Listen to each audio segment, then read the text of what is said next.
Hi, welcome to the Premiere Reviews. I'm Gabe. And I'm Will. Yeah, and this is our fourth episode. Today we're going to be talking about Young Frankenstein. Yes. We thought that having a classic Halloween film just in time for Halloween would be appropriate. And why not go with Mel Brooks? Yeah, seriously, why not? Please post your comments down below, answers as to why we shouldn't have done Mel Brooks. But Yeah, and on the topic of Mel Brooks, I think I should go ahead and throw out that there's some good news about Mel Brooks that we just heard a couple days ago. That Mel Brooks is coming back as a writer for History of the World Part 2, which is it's going to be a kind of a mini series on Hulu. yeah, a continuation of his classic film History of the World Part 1, which if you haven't seen, please go see. Yeah, because that's a really good classic too. But Yeah. But yeah, so we're kind of excited that that Mel Brooks is, kind of coming back, and he's 95, right? Something like that. He's Yeah. somewhere up there, and it's But insane. He's still sharp though. He's still sharp. He's very sure. But I don't know if you've seen interviews with him recently. Well, no, I say recently, but Yeah. like some of his more recent interviews, the dude still just sort of got it. And he also had a show with Carl Reiner. Like it was basically just them talking. And I've seen a few episodes of that, and it was amazing just to see two great comedians just sort of in their twilight years talking. But that's besides the point. 'Cause today is about Young Frankenstein. So, Will, I think you have some technical information. Yeah, as always, I think we like to kind of go over some of the production elements, production info, I guess, for the film. Should we question? Should we do this and then like a synopsis, or should we do a synopsis and then this? We could probably do. Well, let's do the synopsis. Okay. And then we can do this. If you want to do the synopsis, then Yeah, sure. Okay. So basically, a young man by the name of Friedrich Frankenstein is a doctor who is grandson to Victor Frankenstein. And he is told that his grandfather is dead and that he's inheriting his title and his fortune. And so he has to go to Transylvania. And when he goes to Transylvania, he meets this guy called Igor, but because he keeps insisting that people pronounce his name Frankenstein, he changes it to Igor just so that he can relate to his master. So they go, he meets his assistant Helga, and then he discovers his grandfather's notes and stuff, and despite denying vehemently that he wants to reanimate life, he decides to just do that. And then they make a monster, and he tries his hardest to show the world, like, hey, he can be good, he can be good. But after fire scares him during their wonderful tap performance of Putting on the Ritz, the monster goes on a crazed rampage. And so in order to save the monster's life, he does a brain transference to try and get them to try and give the monster some level of intelligence. And then, spoiler alert, huge spoiler, they save his life like that because the mob breaks in and they're like, oh, you could talk, it's okay. So that's basically Young Frankenstein in a nutshell. They live happily ever after in the end, by the way. But Yeah, and it's definitely a comedy if you didn't know that. So it's the story. It's a rendition of the classic Frankenstein, but with the Mel Brooks twist, with the jokes. And just to clarify, if you don't know, Frankenstein is the scientist, not the monster. Is not the monster, and that's kind of the monster's name is Phil. Yeah. I gave him that name. Please use it. Please just put on T-shirts just like a big scary monster and then Phil just in big letters right underneath. Dr. Frankenstein and Phil. Yeah. And fill in the blank. That's going to be a new movie. Oh, yeah. Dr. Frankenstein and Phil. Dude, please make that movie because we can't. Anyway, so... Yeah, so I think we'll go ahead and move on to the kind of the production information now. So it was directed by the Mel Brooks, It stars Gene Wilder, Marty Feldman, Terry Garr, and Peter Boyle. And which I was really surprised when I saw that it was Peter Boyle playing the monster. That one surprised me. If you don't know who Peter Boyle is, or if you've seen what is it? Everybody Loves Raymond. He's the dad in that. So, he was great. He was great. So, the composer for the film was John Morris, and the budget for the film was only $2.8 million. Granted, $2.8 million back in 1974 was, I mean, that still wasn't like a lot, but yeah. Well, I remember Mel Brooks had told the story in an interview about Young Frankenstein, where he's like, he had gone into the meeting and he pitched them what the idea was going to be, and they were really reluctant to do it, and they finally said, "Okay, fine, you can have your $2.8 million." And then he goes, "Thank you," walks out of the room, comes back, and goes, "Also, we're going to be shooting in black and white," and then walks out, and he's like, "It was just a room of executives going, no!" Yeah, this was a movie made when black and white was no longer standard. Like, there was no reason to do it black and white other than stylistic, and I think it was effective. Yeah, no, I definitely think it was too. When I originally saw the film, I thought that it was a lot older than it was, and I was a lot younger, but a lot stupider. Well, you can't read the dates on the description on the back of the box. But no, yeah. So, but I was like, later I found out that he did it stylistically, and I think it definitely, because the original Frankenstein was in black and white. Yeah. So I think that and because it's a parody, you really have he really wanted to commit to that. Yeah. So. So I did just want to mention that the box office for the film as well. So the budget was $2.8 million, and the box office grossed to $86.2 million, which was quite. It's quite the friggin' return. In case you couldn't do math, that's about 40 times the return. About. Yeah. So that's kind of the only production things that I wanted to discuss. And so I think we can jump in and kind of talk a little bit about the structure of the film. Yeah, sort of review and structure and stuff. If you want to kick it off, or I can, that's up to you. Let's have you kick it off because I have quite a bit to say as usual. So there's like we said before, there's a lot of jokes in the film because it's Mel Brooks. Yeah. I don't know what your favorite joke is because there's so many, but one of my favorite ones I think is when after Igor picks up Dr. Frankenstein at the train station. They're riding back to the castle where the lab is and everything. And while they're in the wagon, they hear these werewolves, and Dr. Frankenstein says, "Werewolves." And Igor goes like, "They're wolves." And he's like, and Dr. Frankenstein's like, "What? Why are you talking like that?" And he's like, "Oh, I thought you wanted to." Yeah, his performance. I forget the actor who did Igor. Marty Feldman. Marty Feldman is he was brilliant as Igor. I thought he did a great job.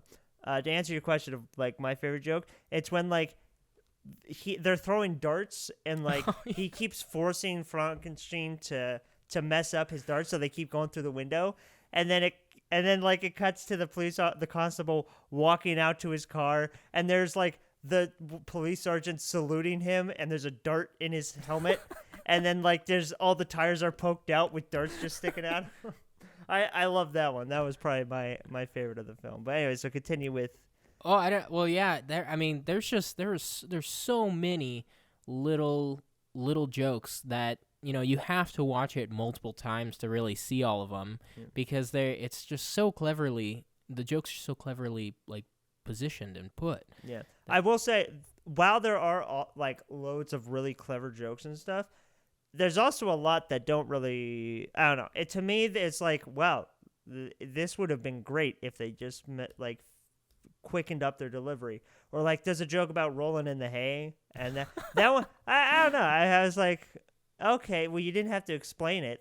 If he had just it popped up and she's like, would you care for a roll in the hay? Like, that would have been hilarious. But then she starts rolling, going, roll, roll. Like, they were afraid that people wouldn't get the joke. So there are some things like that. And I will say, it takes about a half hour of the movie before it really picks up and finds its stride. Because a lot of the first half hour is sort of just like hit or miss. But once it gets its foot, it just runs with it, and it's super engaging and fun to watch. Yeah, I agree with that too. And I mean, to a point. I don't know.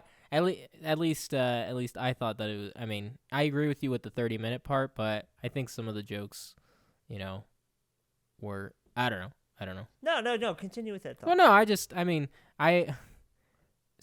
guess I didn't get what the joke of roll in the hay would be if she didn't roll in the hay, literally. Well, the hay is rolling. I guess, yeah. So, to me, it works fine enough. Which is, I like, again, sometimes you need stuff like that. To me, it just seemed unnecessary. Oh, okay. Well, thank you. I thought you were gonna throw another another dumb joke at me. No. Well. No. Anyways, that's the episode. Well, we've definitely gone off track. Yeah, we've okay. But yeah, so I was just gonna mention too. At the very beginning of the film, Mel Brooks actually has a cameo. He does. So it's I believe that it opens and on a coffin, right? And inside the coffin is it Dr. Yeah, it's Dr. Frankenstein. Yeah, Victor Frankenstein. Yeah, his grandfather, and he's holding a book. The body's holding a book in between his arms, and basically, I thought it was a treasure chest. Yeah, treasure. Yeah. You thought he was holding a treasure chest? No, I think it is a treasure because isn't there like a key or something in it? Or I don't know, maybe. Yeah, I don't think it was notes, but I think it contained his like last will or something. Oh, okay. But anyway, I couldn't remember. Yeah. But I could be wrong too. So. I don't know.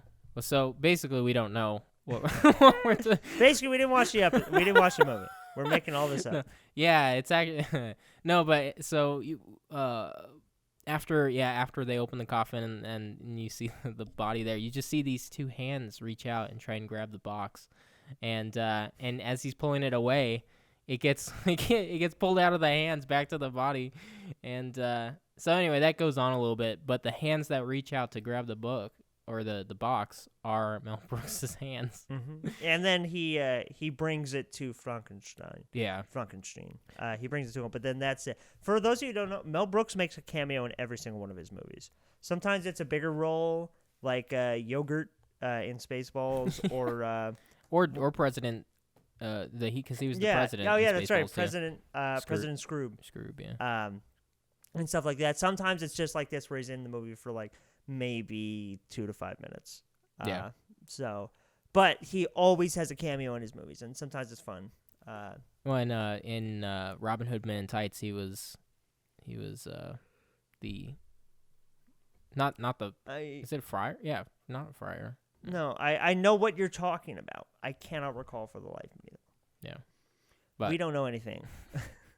But yes, he was in that one too, or all of them. But all right, well, I talked to a lot about kind of my opinion. I just really like the film. I think it's a classic, and Gene Wilder also is really good in it.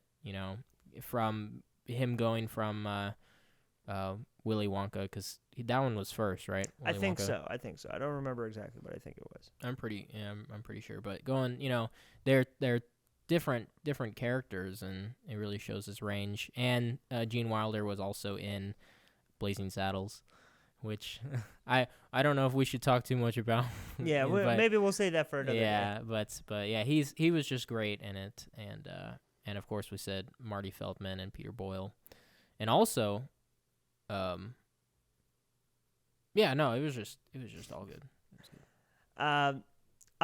Here's what I wanted to say about the movie is like Gene Wilder has such a naturalistic like approach to acting that everything that he does and says, while sometimes it like slows down punchlines or kind of muddies up setups. It just works because it's so natural. The way that he reacts to everything is just it just feels exactly like you're just watching a person. It doesn't feel like you're watching an act or anything. It's just there's a scene where like he's getting angry, and so he's got a scalpel in his hands, and then he just like and he like punches his fist down, and then he lifts his hand and notices like that the scalpel's now impaled into his leg. And so he just covers it with his hand and crosses his leg. But when you look at his face, it just works so well. It looks just like I watched someone who's afraid to admit that he just mess up. Well, yeah, because through the whole film, he's like, he plays the very straight man character, but there's all this really absurd, extreme things going on around him.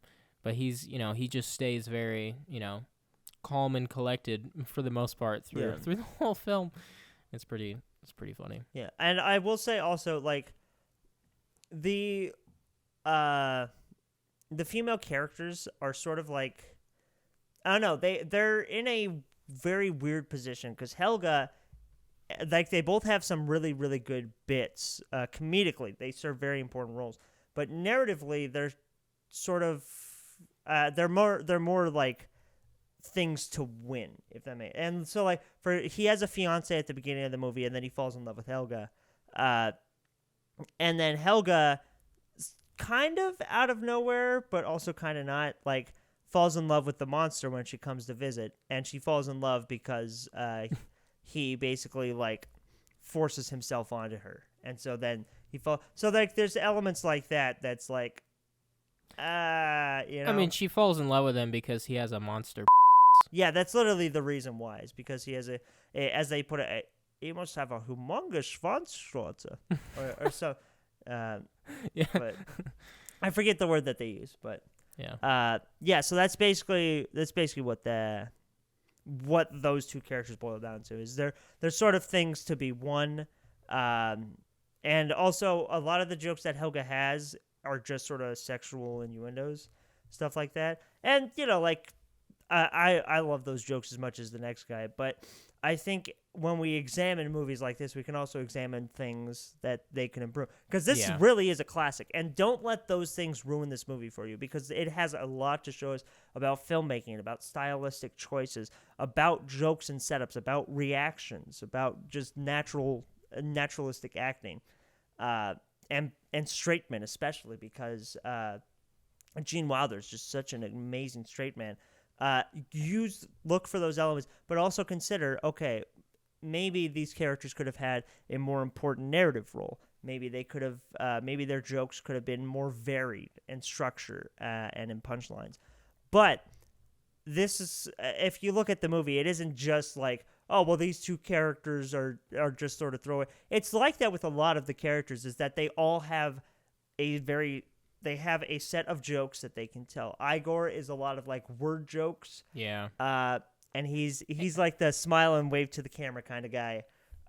Those are the jokes that he can do. One's to the audience. And then Frankenstein, his jokes are all entirely like, he's not joking. He never is joking. Whereas Igor always knows that he's joking. Frankenstein never is. He doesn't once make a joke, I don't think. But they're all funny. All of his lines are funny. It's just that he's not joking when he says them. Right. And I think he has more like comedic situations, or more of the like physical acts and stuff. Yeah. But he's not doing it like on, I mean, yeah. His character, he's not trying to be funny. Yeah. He is funny because the script is funny. Right. But Gene Wilder's character isn't doing anything that he does to be funny. And then like Helga, her line of jokes are, mostly sexual jokes that are sort of supposed to be lighthearted. But she's also not joking a lot of the time when she says them. It's just that that's how she views the world. And then the fiance, I forget her name, her jokes are that she's exceptionally vain.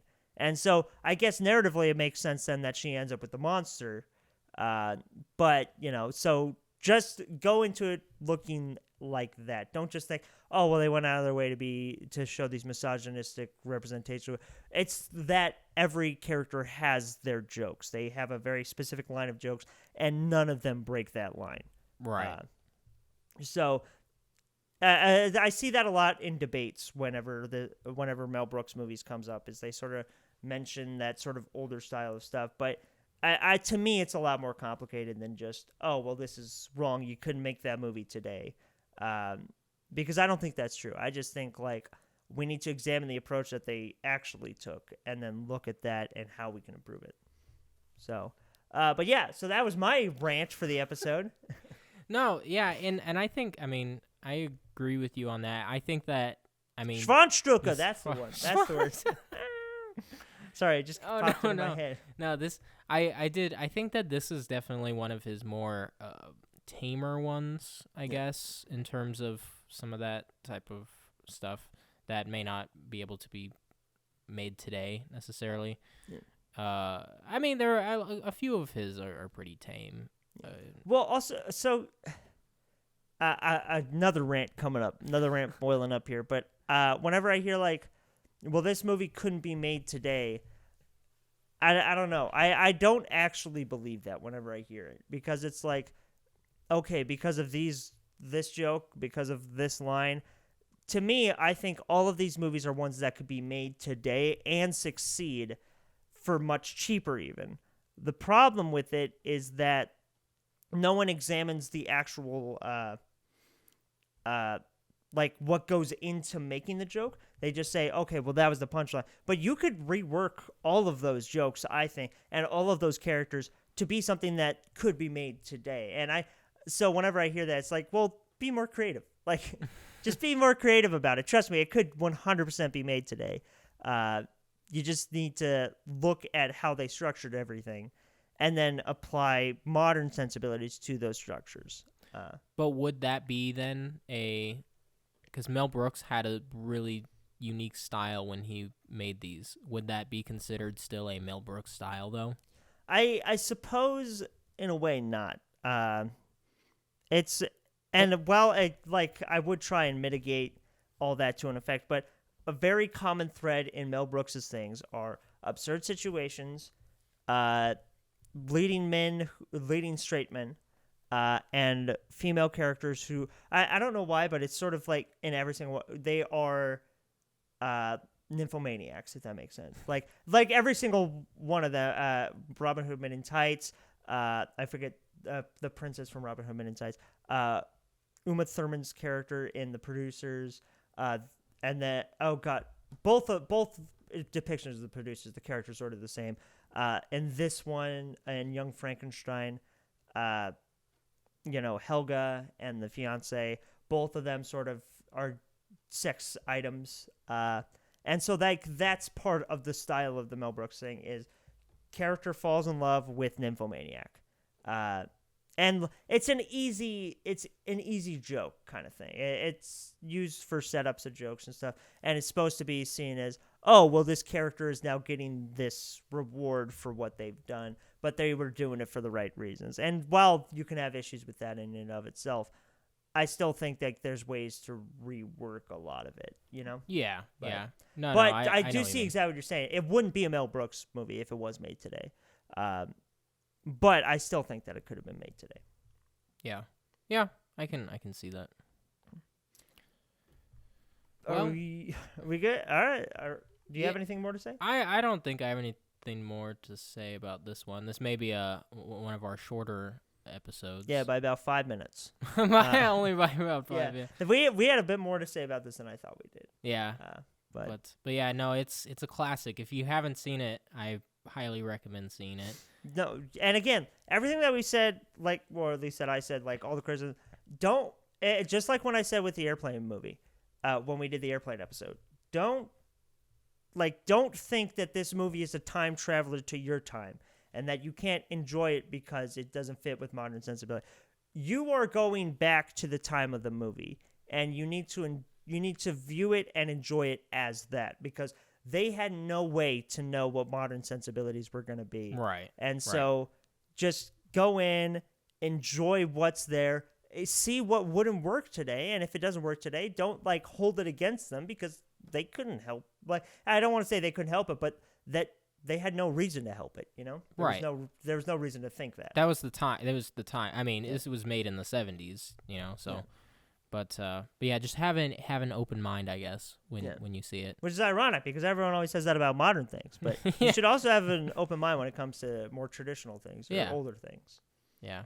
So, all right. Well, we never know really how to end these things, but cut to black. Yeah, cut to. I did see. I think Young Frankenstein is on Amazon Prime. It is. That's how I watched it. Yeah. So if you've got that, you have no excuse to not watch it then. Yeah, absolutely no excuse. Doesn't matter if you have crying kids, an angry wife, a husband who just doesn't want to sit down and watch anything today because it was a really hard day at work. Doesn't matter, any of that. You watch that movie. If you've got your YouTube videos to watch, or your social media to scroll through, then you have this movie. So, all right. Well, as always, thanks for joining us and be sure to like us on Facebook and subscribe to our YouTube channel. And you can listen to us again on Spotify, Amazon Music, Apple Podcasts. Apple Podcasts, that's right. And you can also listen to us through this window here if you can find out where this home is. We don't usually film these super regularly. We try to, but sometimes things come up. So maybe you might come during the right time. Other times you might, get bayoneted. But all right. Well, thanks for joining us. I'm Will. I'm Gabe. And a happy Halloween. Boo! We're gonna have to add some spooky effects. Yeah. Well, he's the editor, so I'm gonna. If he doesn't put spooky effects, I'm not greenlighting the episode. Yeah. Watch. So look out for those spooky effects. Yeah. So just a random ghost is gonna come in at random points. All right. Well, thanks. See ya.